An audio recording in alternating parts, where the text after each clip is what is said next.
पाकिस्तान ने एक आतंकवादी को पाल रखा था जिसका नाम था अबू कासिम। ये हाफिज सईद का राइट हैंड मैन होता था। हमने गजवा हिंद भी लड़नी है। अच्छा, ये हमारे बड़ों ने भी बताया हमें, और एक दिन होगा और इंडिया पाकिस्तान का हिस्सा होगा। ये इंडिया का दुश्मन था और इंडिया जहां भी होगा, जिस जगह होगा, अंदर घुस के मारेगा। हम ईरान और अगर अफगानिस्तान को भी देखें तो हम तीनों ममालिक मिलकर के इंडिया का मुकाबला नहीं कर सकते हैं। हमारी जो इकोनॉमिकली और क्या कहते हैं क्वांटिटी तौर के ऊपर जो हमारी मर्दमशुमारी है उनसे कम है। इस हत्या के बाद पाकिस्तान के ज्यादातर आतंकी अंडरग्राउंड हो चुके हैं, इसलिए कि उन्हें डर है, कि उन्हें पता है ना कि किसने करवाया ये काम। सारी दुनिया की नजरें इस वक्त दिल्ली पे हैं। दिल्ली में बड़ा कमाल हो रहा है, बहुत बड़ी G20 कॉन्फ्रेंस हो रही है, सजा हुआ है नई दिल्ली। मैं हैरान हूँ, जो नंबर्स मैंने देखे वहां तैयारी की हुई है जो उन्होंने नई दिल्ली में 20 बुलेट प्रूफ गाड़ियां ली गई हैं, 4 फाइटर जहाज उड़ते रहेंगे ऊपर, 1,30,000 सिक्योरिटी के लोग जो हैं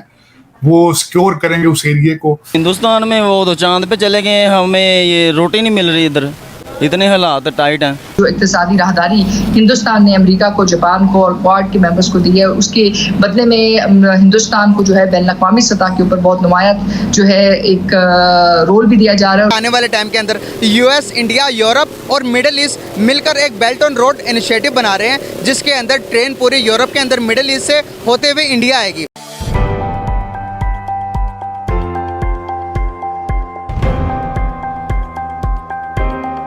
नमस्कार दोस्तों, आप सबका स्वागत है हमारा YouTube चैनल पे। दोस्तों, इस वक्त पाकिस्तान द्वारा कब्जाया गया कश्मीर से एक बहुत बड़ी खबर आ रही है, और वो ये है कि हाफिज सईद का राइट हैंड, जिसे आज अबू कासिम कहा जाता, उसकी हत्या हो गई है। दोस्तों, ये खबर कल आई थी कि अबू कासिम, जो कि एक बहुत बड़ा टेररिस्ट था और इसके ऊपर कई सारे इल्ज़ाम लगे हुए थे, और ये सबसे बड़ा जिम्मेदार था लॉन्च पैड्स बनाना और इसे यूज़ करना हमारे भारतीय आर्मी और भारत के खिलाफ।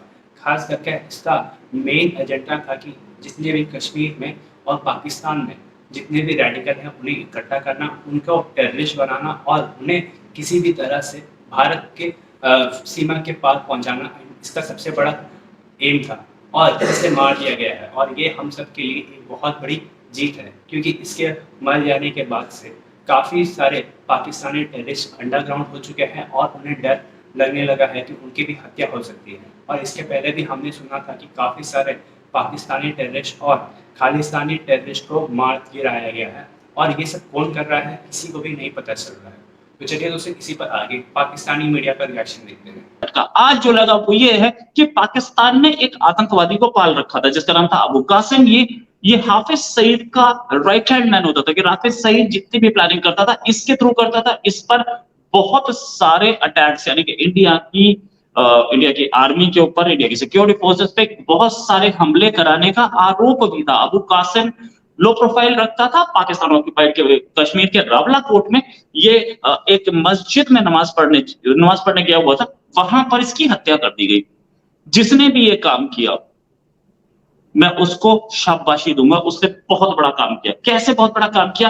पहली चीज तो जितने भी आतंकवादी हैं उनको ISI का कवर मिला होता है, मतलब ISI कवर, उनके चारों ओर ISI के लोग होते हैं, उनके चारों ओर पाकिस्तानी आर्मी के लोग होते हैं, उनकी सिक्योरिटी करते रहते हैं, उनके ऊपर नजर भी रखी जाती है ऐसे ही कि ये कहीं कुछ गड़बड़ तो नहीं कर रहा, ये कहीं डबल गेम तो नहीं खेल रहा। दूसरा, इनको सिक्योरिटी कवर भी देते, कोई इन्हें मार ना जाए, क्योंकि इंटर टेररिस्ट ग्रुप राइवलरी भी होती है। ये अगर ज्यादा ऊपर उठ रहा है क्योंकि फंडिंग इसके पास आनी शुरू हुई तो दूसरा बंदा मर पाएगा। ये किसने काम किया ये मुझे नहीं पता, लेकिन ये बात याद रखिए, ये इंडिया का दुश्मन था और इंडिया जहां भी होगा, जिस जगह होगा, अंदर घुस के मारेगा। अब बोला था ना, या हमारे प्राइम मिनिस्टर ने भी बोला था कि अंदर घुस के मारेंगे। जरूरी नहीं हर बार प्लेन जाए, आदमी भी जा सकता है और मार के आ सकता है। अब तक नहीं पता, अननोन थे जिन्होंने मारा है, लेकिन ये बात है, इंडिया के दुश्मन जहां होंगे मार के छोड़ेंगे, इनको बचने नहीं देंगे।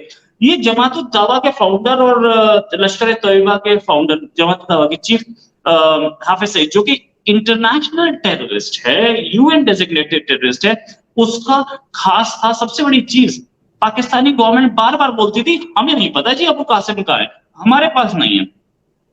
आप पता लग गया कहाँ है, ऐसे ही आपको बताया जाएगा कि और आतंकी कहाँ है, धीरे धीरे करके बताते रहेंगे। ये पहला हमला नहीं है, इससे पहले भी आपको बहुत सारे हुए थे। कई एक्टिविटीज पाकिस्तान ऑक्यूपाइड कश्मीर से इंडियन ऑक्यूपाइड कश्मीर में आके की गई थी। ये लॉन्च पैड चलाता था रावलाकोट में नहीं और दूसरी जगह, रावलाकोट पाकिस्तान ऑक्यूपाइड कश्मीर में, लेकिन ये और दूसरी जगह बॉर्डर पे लॉन्च पैड चलाता था, आतंकियों को ट्रेनिंग देना, आतंकियों को लॉन्च पैड तक लाना और उसके बाद बॉर्डर क्रॉस कराना इसका काम होता था।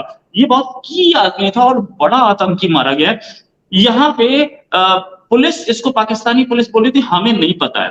अच्छा, ऐसे आदमी के साथ हमेशा 4-5 आतंकवादी रहते हैं और हमेशा ऐसे इनकी अपनी कोटरी साथ रहती है, ऐसे में घुस के मारना, पहले उस पर नजर रखना और घुस के मारना और उसके बाद गायब हो जाना, ये बहुत बड़ा चमत्कार है।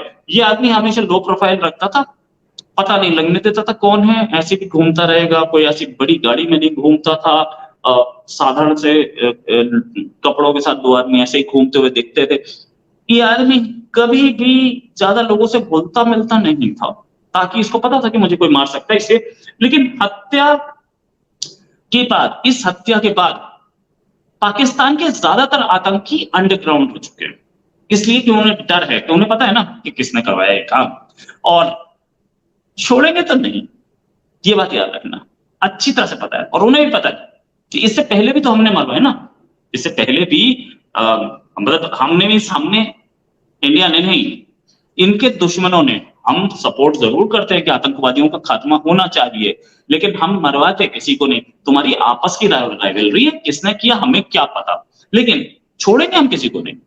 हमें चाहे वहां पे कैसे भी अपने किसी, आपके किसी दुश्मन को पैसे देने पड़े, हथियार देने पड़े, हम करेंगे और हम उनको मॉरल सपोर्ट देंगे, हम उनको इंटेलिजेंस बैकअप देंगे। मारेगा वो, हम नहीं मारेंगे, हम हत्या नहीं कराते किसी दुश्मन के, किसी कंट्री में, दुश्मन कंट्री किसी भी कंट्री में नहीं कराते।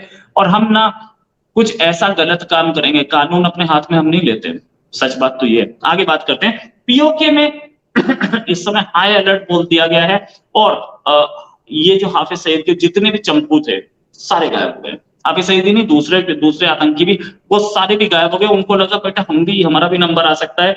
तो दोस्तों, आपने इस वीडियो में देखा इस मर्डर के पीछे किसका हाथ है, अभी तक कुछ भी क्लियर नहीं हुआ है। लेकिन दोस्तों, इसी तरह के काफ़ी सारे अटैक्स हो चुके हैं पाकिस्तानी टेररिस्ट और पाकिस्तानी रेडिकल्स, जो भारत के खिलाफ यूज़ करता है पाकिस्तान की ISI और पाकिस्तान के अन्य डिफेंस फोर्सेस।